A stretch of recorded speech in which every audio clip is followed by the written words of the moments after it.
جمینی X19 خب خیلی مزیتش بهتر از ورژن‌های قبلیشه. ورژن X20 هم خوبه، حالا یه سری اصلاحات هم داره، ولی در ابتدا ما با همین جمینی X19 کار میکنیم. شما دوباره کلیک میکنید و نرم افزار باز میشه براتون. حالا من از قبل اینجا باز کردم تو قسمت نوار پایین. بریم برای ادامه کار. در ابتدا من میام هر کدوم از این قطعه ها رو توضیح میدم، هر کدوم از این ابزارا به چه کاری میاد.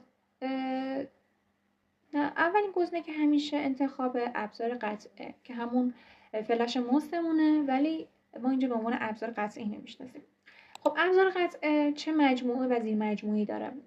ببینید همیشه ما یه نوار ثابت داریم توی این قسمت بالا، همیشه این نوار ثابته، ولی توی این قسمت پایین تغییر میکنه. خب الان نگاه کنید، من توی ابزار شکل دهی میزنم، این قسمت تغییر میکنه ولی قسمت بالاش تغییر نداره.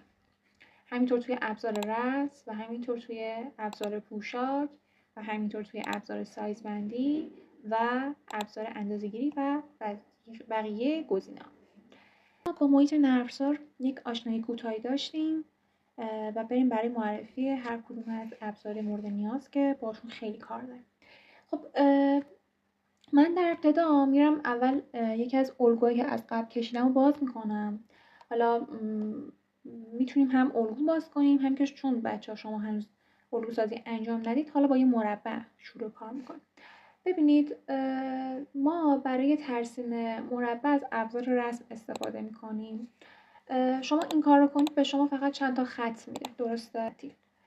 خب ما این موضوع رو نمیخوایم. خب یه کنترل زد میزنیم یا عقب گرد رو میزنیم که برگردم. ما از مستطیل استفاده میکنیم. رسم مازاد مستطیل رو میزنیم. ببینید شما تو گوشه قسمت راستتون بهتون اندازه ها رو میده و گام رو میده. توی الان ببینید من وقتی یک کلیک کردم و با موس با قسمت چپ کلیک رو نگه داشتم، به من یه اندازه ای میده. خب شما میتونید اینجا عرض و ارتفاع رو، حالا جهت شروعش رو انتخاب کنید. حالا من چون فعلا نیاز ندارم یه اندازه کشیدم. شما میتونید کوچیک‌تر، بزرگتر، فرقی نداره. تایید اعتبار رو میزنید، به شما یک الگو داد، یعنی یه الگوی مستطیل. خب من میخوام با این چیکار کنم؟ میرم توی ابزار همون قطعه، میخوام دونه به دونه از این ابزارهایی که خیلی احتیاج دارین بهشون رو براتون توضیح بدم. ببینید من الان میخوام از این الگو یه کپی داشته باشم، بعدش میخوام روش بیام تغییرات انجام بدم. الان فکر کنید این الگوی اساس مادر منه. خب برمی‌دارم وقتی که ببینید اگر این الگوتون حالت کم رنگ بشه، یعنی الگوتون انتخابه و تمام نقاط انتخابه وقتی قرمزه، ولی وقتی شما یه کلیک خارج از الگو بزنید، هیچ نقطه‌ای شما اینجا نمی‌بینید. یعنی ببینید این قرمزیه یعنی انتخابه، ولی وقتی این کار کنید یعنی انتخاب. کپی ازش میگیریم و چسباندن رو میزنیم. شما میتونید روی کیبورد با خودش هم داره کنترل C و کنترل V شما این کار انجام بدید. خب حالا من این الگومو برمیدارم. میبینید این الگو بینامه. خب شما میتونید اینجا به این الگو توی قسمت راستتون نام قطعه بهش بدید. مثلا بگید میخوایم الگو 1 باشه، 1. رو کیبورد میزنید، اینتر رو میزنید، میشه الگو 1. این میخواد چه الگویی باشه؟ چون کپی این الگویی میشه کپی آف، یعنی کپی از الگویی که داشتید. شما مثلا میزنید این 2 باشه، اینتر رو میزنید، اسم قطعتون شد 2 1. حالا توی جلوتر شما میتونید اسم قطعه رو مثلا بزنید پیش، پشت، جیب، اینا همه نیاز میشه. اگر نوع پارچه خاصی مد نظرتونه میتونید اینجا وارد کنید. حالا اینجا گزینه ها رو داره، ولی شما مثلا میتونید بگید ساتن، مخمل، حالا هر چیزی. ولی خب ما فعلا پارچه خاصی مد نظرمون نیست، پس میریم برای ادامه کار. ببینید اینجا الان ما اگه بخوایم حذف کنیم یا روی کیبورد دکمه کلید دیلیت رو میزنیم، یعنی که اینجا حذف الگو میزنیم، حذف شد. حالا من میخوام الگویی که شبیه به همه یا مثلا از رنگ خاصی استفاده شده، توی یه لباس از 2 رنگ استفاده شده، مثلا زرد و آبی.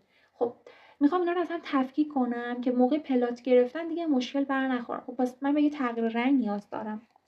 میرم توی این قسمت همین نوار بالاییمون توی این قسمت تغییر رنگ رو میزنم. اینجا شما هر رنگ که میخواین رو میتونین یا انتخاب کنید، ترکیبش کنید یا رنگایی که اینجا بیسیکه رو انتخاب کنید. حالا مثلا من رنگ آبی میزنم. اوکی رو میزنم. کار من شد آبی. حالا اینو میخوام همین از رنگ الگو خارجش کنم. بزنم رنگ مثلا زرد باشه. خب بازم میرم روی این گزینه زرد رو میزنم. الان کار من تفکیک شد. یعنی مثلا پارچه من به صورت آبی و زرده. من اینا رو میگم که وقتی که دیگه خواستی با نرم افزار کار کنیم شما نگین که خب این الان گزینه رو من باید چی کار کنم. یه پیش زمینه داشته باشین که شما اگه تمام قطعه ها رو بدونین که چی کار میکنه خیلی راحت تر میتونین با نرم افزار کار کنین. حالا بریم برای ادامه کار. این گزینه موقعی که شما یک لباسی رو کشیدی فکر کنین جلوتون، خب جلو معمولا دلای بسته است دیگه، درسته؟ شما میگی که خب من میخوام این کارم دلای بسته باشه، از این قضیه استفاده میشه، درسته؟ اینم برای ایجاد پیلی. شما پیلی رو انجام دادید ولی خب پیلی باز نمیشه دیگه. این گزینه رو بگید پیلیاتون باز میشه. حالا مثلا من این گزینه رو بهتون بگم. وقتی میری تو ابزار پوشاک مثلا میگی من این خطم، وقتی کلیک میکنم میخوام چی باشه؟ به صورت قرینه. روی این گزینه میرید ایجاد محور قرینه رو میزنید. خب الان که شما چیز قرینه ای نمیبینید، درسته؟ شما چیز قرینه ای نمیبینید. خب میخوام بهتون نشون بدم قرینش کجاست. همین ابزار قطعه رو میرم اینجا میزنم ایجاد قرینه در یک قطعه جدید. میبینید این قطعه‌مو دارم، تغییری نداره، ولی اینجا 2 برابر شد الگوم. اینجا هم نقاط موازنش اگه دقت کنید بالا و پایین.